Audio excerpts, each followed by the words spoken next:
Welcome at unireaders.com. In this video, we are going to discuss the important question related to the JK which have been asked in the HSSC NAT Tahsildar exam. If you have the less time, I request you please double the speed to watch it. But it will be really helpful for you if you will watch all the video from first till last. There is a very simple question which is not related to the non-renewable source of energy, which is the correct non-renewable. Thermal is a non-renewable and solar and wind and hydel, ये तीनों जो भी sources हैं वो renewable sources हैं. So thermal is non renewable. ऐसा simple question भी आ जाता है. Which one is not related to other. इसमें cornea, pupil, retina and vision पूछा गया है, तो vision is separate from other. 6. Site of a place in geography refer to the. Site of a place, किसी प्लेस की site को क्या बोलते हैं? This is related to the external feature of the place. वो प्लेस को क्या बोलते हैं जियोग्राफी के अंदर? प्लेस की जो डेफिनेशन है वो ह्यूमन प्लस फिजिकल फीचर किसी भी लोकेशन के जो होते हैं ना उसको प्लेस बोलते हैं. So option is right in the question number 6. Number 7. Which of the following crop is not a part of high yield variety programme. इसमें से कौन सी जो फसल है वो हाई यील्ड किस्मों का हिस्सा नहीं है? तो ऑप्शन है सी, क्योंकि राइस भी है, वीट भी है और पल्सेस भी है. ये तीनों की तीनों हाई यील्ड वैरायटी है, जबकि जवार हाई यील्ड वैरायटी नहीं है. Next 8, question number 8 artificial intelligence से रिलेटेड है. What is artificial intelligent? इसका मतलब है मेकिंग अ मशीन इंटेलिजेंट. जब एक मशीन सोचना शुरू कर देती है, start to think, means a machine become intelligent, इसी का मतलब. और ये कॉन्सेप्ट किसने दिया था? जॉन मैकार्थी ने दिया था. तो आर्टिफिशियल इंटेलिजेंस का कॉन्सेप्ट जॉन मैकार्थी ने दिया था. नाउ मैप पे क्वेश्चन पूछा गया कि सबसे डिसेंडिंग ऑर्डर में इसको अरेंज करना है. सबसे बड़ा ग्लोब होगा, ग्लोब के अंदर अच्छे से एक्सप्लेन किया जाता है. उसके बाद कैडेस्ट्रल मैप, उसके बाद टोपोग्राफिक मैप, उसके बाद वॉल मैप और उसके बाद आता है एटलस. सो ये सीक्वेंस आपको रट लो. सबसे पहला आता है ग्लोब, उसके बाद आता है कैडेस्ट्रल मैप, उसके बाद टोपोग्राफिक मैप, उसके बाद वॉल मैप और एटलस सबसे छोटा होता है.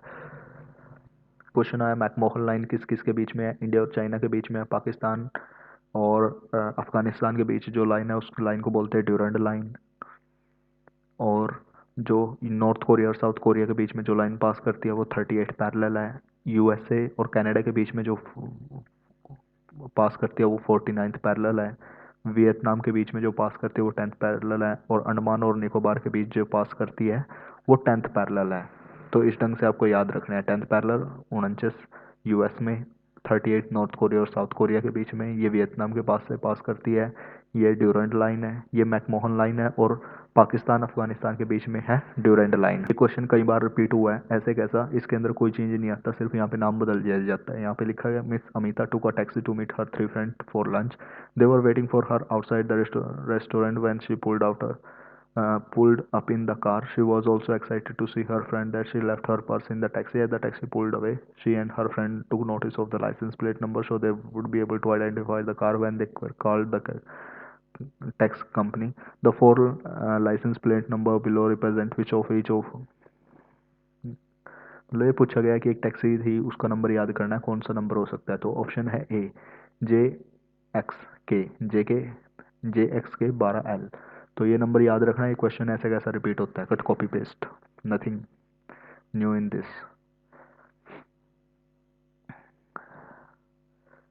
अब ये question number 16. Which of the following statement are associated with population growth of a place? So option both A and B are right. Natural increase होगा और net gain from migration. Migration के अंदर दो वर्ड आते हैं. Migration के अंदर दो वर्ड आते हैं, एक इमिग्रेशन, दूसरा आता है एमिग्रेशन. इमिग्रेशन का मतलब इनसाइड. अगर कोई देश के अंदर आ रहा है तो वो इमिग्रेशन कर रहा है, और कोई देश से बाहर जा रहा है तो एमिग्रेशन. EMI. स्पेलिंग में फ़र्क है और इसमें फ़र्क हो जाता है.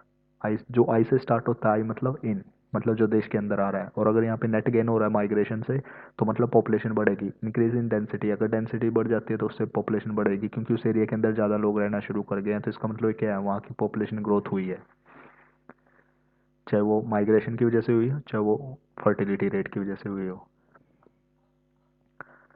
TFR एक वर्ड होता है. TFR, TFR, TFR होता है 2.1. 2.1. जब TFR 2.1 होता है तो पॉपुलेशन स्टेबलाइज हो जाती है. और केरला जो स्टेट है, केरल जो स्टेट है, उसकी TFR 1.85 है, यानी उनकी जो पॉपुलेशन है वो श्रिंक करना शुरू कर चुकी है. और जो बिहार है, बिहार की जो TFR है वो 3.85 है। सो ये कुछ फैक्ट है जो आपको याद होना चाहिए।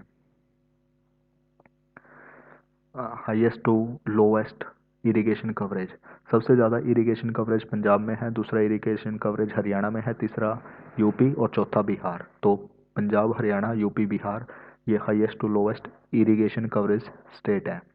ये अल्फ़ाबेटिकली कुछ क्वेश्चन आते हैं डिक्शनरी से, ब्यूटी, बटरफ्लाई, बटर कैसे करोगे से, तो इसको आपको करना है कि कौन सा मिडल में आएगा। तो बस आपको इसको अरेंज करना है 1 2 3, वो आ जाएगा, सिंपल क्वेश्चन है। एवरेज एल्बिडो रेट कितना है साइंटिस्ट के अकॉर्डिंग, तो ये 30% है। एवरेज एल्बिडो रेट, एल्बिडो क्या होता है, जितनी भी सन से हमारी कैसी आती हैं, शॉर्ट वेव आती हैं, शॉर्ट वेव बोलते हैं इनको, सन से आती है हमारी शॉर्ट वेव, और ये बाकी दोबारा से लॉन्ग वेव की वजह से वापस कर जाती हैं, जिनसे कि कुछ गैसेस का, जैसे CO2 का डाइपोल चेंज होता है और वो इनको वापस सेंड कर देता है, जिसे ग्रीन हाउस गैस बोलते हैं। तो ये कितने परसेंट रिफ्लेक्ट करेगी ना, इसको एल्बिडो बोलते हैं। जो वाइट आइस होती है ना, उसका सबसे ज़्यादा हाई एल्बिडो होता है। और ये कितना है अर्थ का, ये है 30%, यानी अगर 100 यूनिट सनलाइट अर्थ पे आती है तो उसका 30% रिफ्लेक्ट हो जाती है। एल्बिडो मतलब रिफ्लेक्शन के साथ इसको कंपेयर कर सकते हैं। सबसे ज़्यादा FDI किस सेक्टर में आया है, जो सबसे ज़्यादा FDI इंडिया के अंदर आया है वो सर्विस सेक्टर से आ रहा है, और जो सबसे ज़्यादा आ रहा है वो सिंगापुर से आ रहा है, सिंगापुर के बाद मॉरिशियस। तो ये दो फैक्ट याद रखना, सर्विस सेक्टर के अंदर सबसे ज़्यादा FDI आ रहा है, यानी फॉरेन डायरेक्ट इन्वेस्टमेंट, और ये सिंगापुर से आ रहा है। उसके बाद आता है स्टडी ऑफ ओरिनथोलॉजी, जो बर्ड से रिलेटेड स्टडी होती है उसे ओरिनथोलॉजी बोलते हैं। जो न्यूमिस्मेटिक्स कॉइन से रिलेटेड होती है, ऑन्कोलॉजी। कैंसर से रिलेटेड जो स्टडी होती है, C for cancer, C for oncology, यहाँ पे सीधे रखें, यहाँ से याद रख सकते हैं, C फॉर कैंसर। और ईओलॉजी, स्टडी ऑफ जेनेटिक्स, ये जेनेटिक्स से रिलेटेड है, इसके अंदर जी दे रखा है, जिसे हम याद रख सकते हैं जेनेटिक्स। ये जेनेटिक्स से रिलेटेड है, वो कैंसर से रिलेटेड है, वो कौन से रिलेटेड है, और वो बर्ड से रिलेटेड है। These are the most important जो मैचिंग मैचिंग टाइप के क्वेश्चन आ सकते हैं। This is really very important. उसके बाद आता है पद्मश्री 2019 में किस किस को मिला, कंवरपाल सिंह, सुल्तान सिंह, महेंद्र सिंह, बलराम पुनिया, इनको मिला था। सूरजकुंड मेला 2019 के अंदर हरियाणा ने किस किस के साथ मनाया, श्रीलंका, और पार्टनर कंट्री था यहाँ पे Sri Lanka, and the state state जो था वो था महाराष्ट्र। लास्ट ईयर तो 2020 में तो मनाया ही नहीं क्योंकि कोरोना आ गया था, तो वो मना ही नहीं। और 2018 में जो पार्टनर स्टेट था वो था किर्गिस्तान, और जो यूपी था वो था पार्टनर स्टेट सूरजकुंड मेला 2019 के लिए, 2018 के लिए। ये श्रीलंका और महाराष्ट्र ये था 2019 के लिए। तो ये दो स्टेट याद रखना, SM यानी श्रीलंका, महाराष्ट्र 2019 के लिए, KU यानी किर्गिस्तान, और UP 2018 के लिए। Father of artificial intelligence John McCarthy. Industrial location के लिए क्या क्या चीज़ important, note one of the factor, इनमें से पूछा है नोट कौन सा नहीं है। तो इंडस्ट्रियल लोकेशन के लिए पॉपुलेशन डेंसिटी को ज़्यादा इंपॉर्टेंट नहीं लगती, लेबर होनी चाहिए, लैंड, लेबर, कैपिटल, ये तीनों चीज़ें होनी चाहिए। मार्केट, मार्केट कोई इंपॉर्टेंट नहीं है, अगर किसी इंडस्ट्री के पास मार्केट नहीं भी है ना तो भी वो सर्वाइव कर जाएगी, क्योंकि दे विल एक्सपोर्ट। ओके,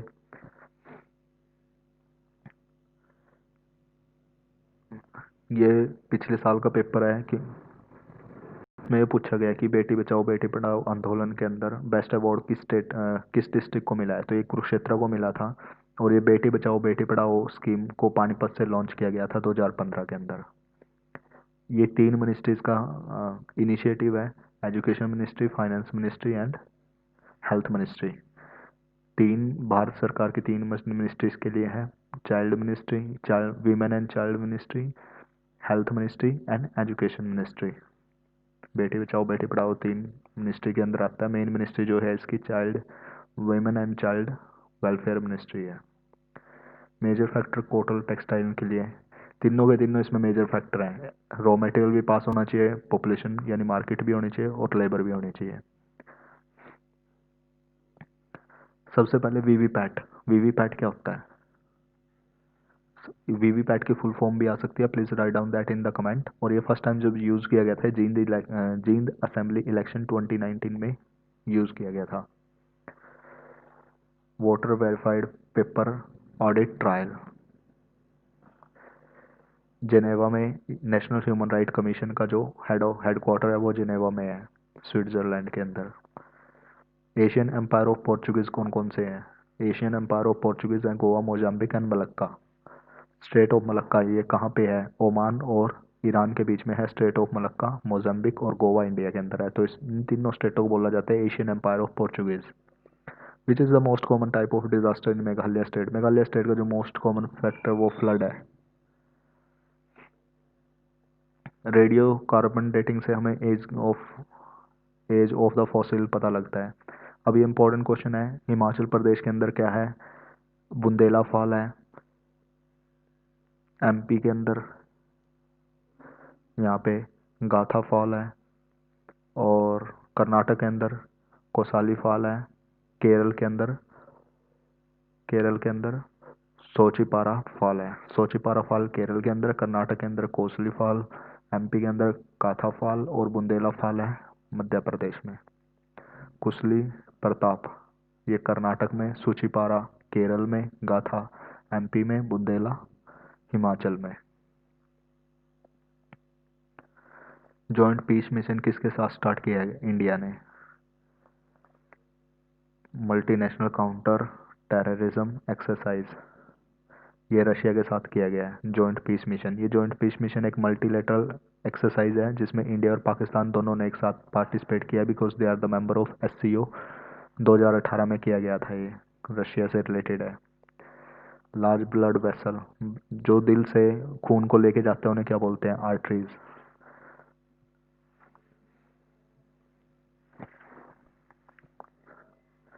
निम्न में कौन सी बड़ी रक्त वाहिकाएं जो रक्त को हृदय से फेफड़ों तक ले जाते हैं उन्हें आर्टरीज बोलते हैं, जबकि बॉडी में ये काम वेन करती हैं। अगर हार्ट के लिए आर्टरीज है तो बॉडी के लिए वेन हो जाएगा।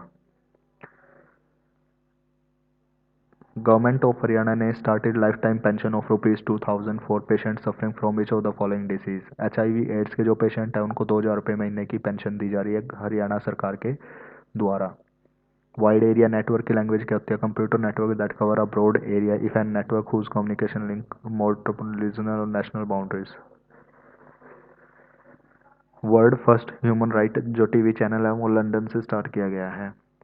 हिस्टोरिक साइट जो 4500 साल पुरानी है वो है Rakhi Garhi.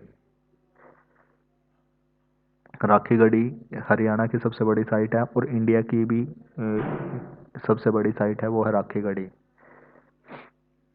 I am on atheist ये भगत सिंह की बायोग्राफी है। राज तरंगणी ये कलहण ने लिखी थी। The language of political Islam in India Muzaffar Alam की ये है book, the language of the political Islam in India, Muzaffar Alam. और डब्ल्यू मॉरलैंड ने लिखा था the agrarian system of the Muslim India. Muslim India. ये एक मोड का क्वेश्चन आया है जो 11th-12th की बुक में दिया गया है कि इसका मोड निकालना है। मधोगढ़ मधोगढ़ फोर्ट है जिसको कि एक टूरिस्ट स्पॉट बनाने की तैयारी चल रही है, ये कहाँ पे है? ये महेंद्रगढ़ में। M for Mahendragarh, M for Madhogarh fort, Mahendragarh. Take off stage in an economy, take off stage मतलब क्या होती है? एक बार ऐसे इकोनॉमी का साइकिल चलता है। और अब एक क्वेश्चन ये आ सकता है कि कोरोना के बाद इंडिया की इकोनॉमी ने कौन सी रिकवरी की है? तो इंडिया की जो रिकवरी स्टेज है ना वो वी शेप रिकवरी है। इंडिया की इकोनॉमी पहले नीचे गई फिर एकदम से ऊपर जाएगी। ये वी शेप रिकवरी इंडिया की इकोनॉमी ने की है।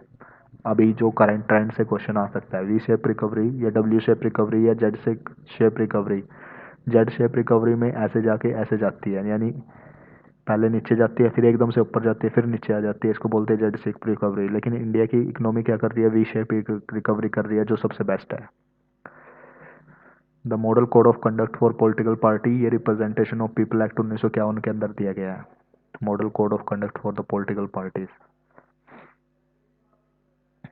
रिप्रेजेंटेशन ऑफ पीपल एक्ट 1950 के अंदर क्या दिया गया है? इसे गूगल से सर्च करें, कमेंट में डालें। RPA 1950, you have to search RPA 1950 में क्या लिखा गया है? तीन चीज़ें जो लिखी गई हैं कि पहले तो कॉन्स्टिट्यूएंसी कितनी होएगी, कॉन्स्टिट्यूएंसी कहाँ से कहाँ तक होएगी, दूसरी बात है वोटर कौन होंगे इसमें, जो वोट कौन करेंगे, यानी वोटर लिस्ट बनाने का काम किया है। ये दो एक काम हो रहा है, वो अभी मेरे को याद नहीं आ रहा, you just need to search the Google. ये दो तो है ही हैं। पहले कॉन्स्टिट्यूएंसी डिफाइन करेंगे कहाँ से कहाँ तक के लोग किस सीट के लिए वोट कर सकते हैं, फिर उसमें वोट कौन कौन करेगा, वो वोटर लिस्ट तैयार करने का काम आरपी एक्ट 1950 के अकॉर्डिंग होता है। जबकि जो मॉडल कोड ऑफ कंडक्ट दिया गया है वो रिप्रेजेंटेशन ऑफ पीपल एक्ट 1951 में दिया गया है कि पॉलिटिकल पार्टी क्या क्या कर सकती हैं और क्या क्या नहीं कर सकती है। सारी सारी जो गाइडलाइन दी गई है वो आरपी एक्ट 1951 के अंदर दी गई हैं। सूर्य सेन थे जिन्होंने चिटगोंग आर्मरी रेड, चिटगोंग शस्त्रागार छापे के पीछे सूर्य सेन का हाथ था। PQLI stand for physical quality of life index, PQLI stand for physical quality of life index. World water day जो मनाया जाता है वो 22 मई को मनाया जाता है, वर्ल्ड वाटर डे। तो ये जो इसका राइट आंसर है वो ए है, यानी 22 मार्च को इसका 22 मार्च को ही मनाया जाता है। What was the name of the first newspaper partition? जो ये संजीवनी था ना, ये फर्स्ट न्यूज़पेपर था जिसे कृष्ण कुमार जी ने लिखा था। उसमें first time partition of Bengal को अनाउंस किया गया था। और ये कब किया गया था? अब इस क्वेश्चन के अंदर एक जुलाई 6 1905 को, जुलाई 6 1905 को हुआ था। और ये 7 जुलाई अगस्त, ये 7 अगस्त 1905 को एक्चुअल डिवीज़न किया गया था।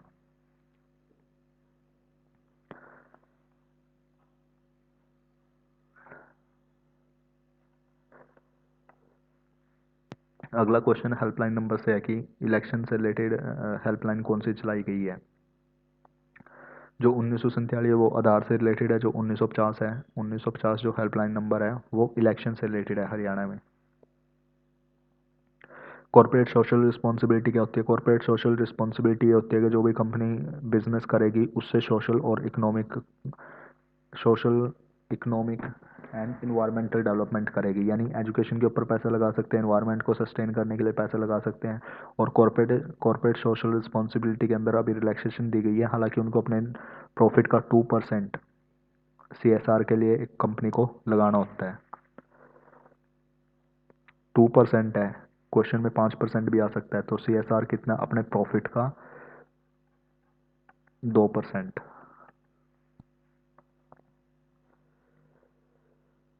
अब इसको अरेंज करना है क्रोनोलॉजी के अंदर। जो रॉलेट एक्ट हुआ था वो 1919 में हुआ था, CBD 1932 में हुआ था, साइमन कमीशन 1928 में आया था और क्विट इंडिया 1942 में हुआ था। तो 1324 इज द राइट आंसर।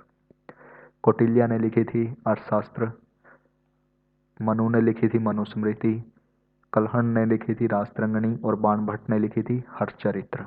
तो ये इसका राइट ऑप्शन है।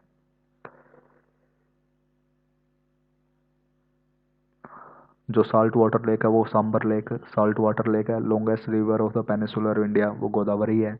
गोदावरी को दक्षिण की गंगा भी बोला जाता है। रिफ्ट वैली के जो बीच से फ्लो करती है वो दामोदर है। नर्मदा भी फ्लो करती है लेकिन यहाँ पे नर्मदा नहीं है, यहाँ पे दामोदर है। नर्मदा और दामोदर दोनों की रिफ्ट वैली में से फ्लो करती हैं। Fresh water lake Wular lake है, फ्रेश वाटर वुल्लर लेक है जो कि जम्मू एंड कश्मीर के अंदर है। फीमेल जेनिटल म्यूटेशन फरवरी 6 को मनाया जाता है ताकि फीमेल जेनिटल म्यूटेशन को बंद किया जा सके। जीरो टॉलरेंस है। ये जो कस्टम्स है सिर्फ मुस्लिम्स में है। For more detail you can search the Google. जो world first successful electronic computer था वो एनैक था जो 1953 में बना था। पंचायतें कितनी पंचायतें फंक्शन कर रही हैं जनवरी 19 तक? जो हरियाणा में जो पंचायतें फंक्शन कर रही हैं वो 6197 है, यानी 6200 के करीब मान सकते हो। तो ऑप्शन डी इज राइट। और इंडिया के अंदर 7652 गांव हैं इस समय। Finance ministry economic survey, finance ministry जो है वो इकोनॉमिक सर्वे ऑफ इंडिया को पब्लिश करती है। सफराज क्या होता है? राइट टू वोट को सफराज बोलते हैं। इंस्ट्रूमेंट पूछे गए यहाँ पे। हाइड्रोमीटर किसको स्पेसिफिक ग्रेविटी और रिलेटिव डेंसिटी को मेजर करने के लिए यूज़ किया जाता है? हाइड्रोमीटर। और ह्यूमिडिटी को जो मेज़र करता है वो हाइग्रोमीटर, पैडोमीटर रिलेटेड जब भी कोई एक्सरसाइज करता है उसमें कितनी मूवमेंट की स्टेप को काउंट करता है पैडोमीटर। और पायरोमीटर रिमोट सेंसिंग के थ्रू टेम्परेचर को मेज़र करते हैं। कंसीडर हम हमारे पास जो सैटेलाइट है वो ऊपर स्काई में है 400 किलोमीटर की हाइट पे, और हमें दिल्ली का टेम्परेचर मेज़र करना है, तो ये they use remote sensing technique to measure the temperature of Delhi by using the thermal radiation. तो जैसे उन इंस्ट्रूमेंटों को जिसके थ्रू हम वो टेम्परेचर मेज़र करते हैं उसको बोलते हैं पायरोमीटर। तो ये 1G 2G 3G 4G इनके बीच में क्या डिफरेंस है एक बार जस्ट देख लेना। Third generation voice call and data important factor. जो डाटा था ना वो 2G में ही आ गया था, तो ये स्टेटमेंट गलत है, मैंने गलत किया है। Roaming across the multiple network multiple to use the any time anywhere much higher speed in the fourth generation mobile communication. Global roaming across multiple network in second generation mobile only one subscriber at a given time first generation.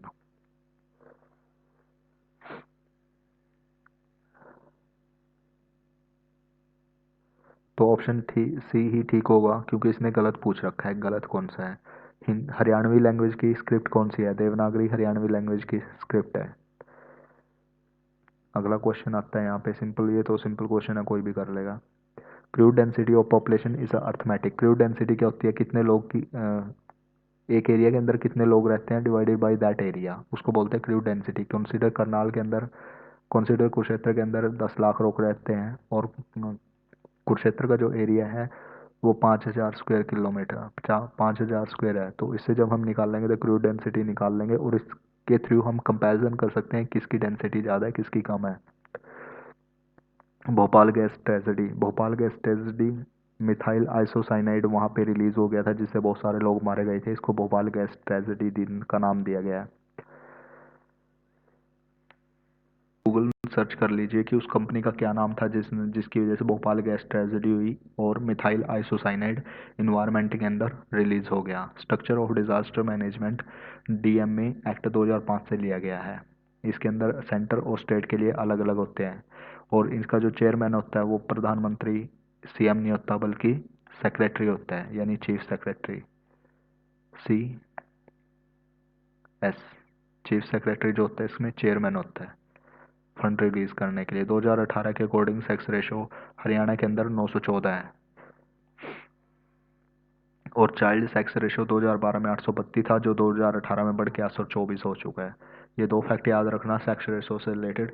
2018 में उन 914 हो गया है, और child sex ratio 2012 में 832 से बढ़ के 924 हो गया है। National bird sanctuary of Sultanpur Gurugram में है। National bird sanctuary of Sultanpur is situated at Gurugram. तो ये थे हमारे नायब तहसीलदार के जीके से रिलेटेड मोस्ट इंपॉर्टेंट क्वेश्चन। ये पेपर हमारी वेबसाइट unireaders.com पे अवेलेबल है, जहाँ से आप इसे डाउनलोड कर। Just request to you, please share it as much as you can. I just need your love and support. Thank you.